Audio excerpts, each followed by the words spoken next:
Polling బూత్లోకి mobile తీసుకునేందుకు అనుమతి ఉండదు. ఇక గది బయట ఎన్నికల విధుల్లో ఉన్న సిబ్బంది తనిఖీ చేస్తుంటారు. అలాంటిది ఓ యువకుడు మొబైల్ తీసుకుపోవడమే కాదు, ఏకంగా వీడియో కూడా తీశాడు. మామూలుగా అయితే ఒకసారి ఓటు వేయాలి. అతను ఒకటి కాదు, రెండు కాదు, ఏకంగా 8 సార్లు ఓటు వేశాడు. వీడియో తీసి మరీ ఓటు వేశాడు.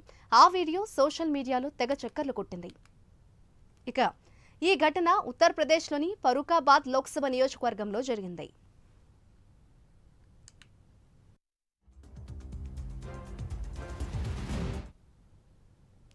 ఫరూఖాబాద్ నియోజకవర్గంలో బరిలో ఉన్న బీజేపీ అభ్యర్థి ముఖేష్ రాజ్పూత్ కు రాజన్ సింగ్ అనే యువకుడు 8 సార్లు ఓటు వేశాడు. లెక్కబెట్టి మరీ ఓటు వేసి వీడియో తీశాడు. ఇది ప్రస్తుతం సోషల్ మీడియాలో వైరల్ గా మారింది. దీంతో ఏఆర్ఓ ప్రదీప్ త్రిపాఠి ఫిర్యాదు మేరకు పోలీసులు కేసు నమోదు చేశారు. సదరు యువకుణ్ణి అరెస్ట్ చేశారు. అంతేకాకుండా ఎక్కువసార్లు ఓటు వేసిన ఘటనను ఎన్నికల సంఘం సీరియస్ గా తీసుకుంది. ఓటు వేసిన యువకుడిపై కఠిన చర్యలు తీసుకోవాలంటూ కూడా జిల్లా కలెక్టర్కు ఆదేశాలు జారీ చేసింది. ఆ పోలింగ్ బూత్ లో విధుల్లో ఉన్న ఎన్నికల సిబ్బందిని సస్పెండ్ చేయాలని కలెక్టర్కు స్పష్టం చేసింది.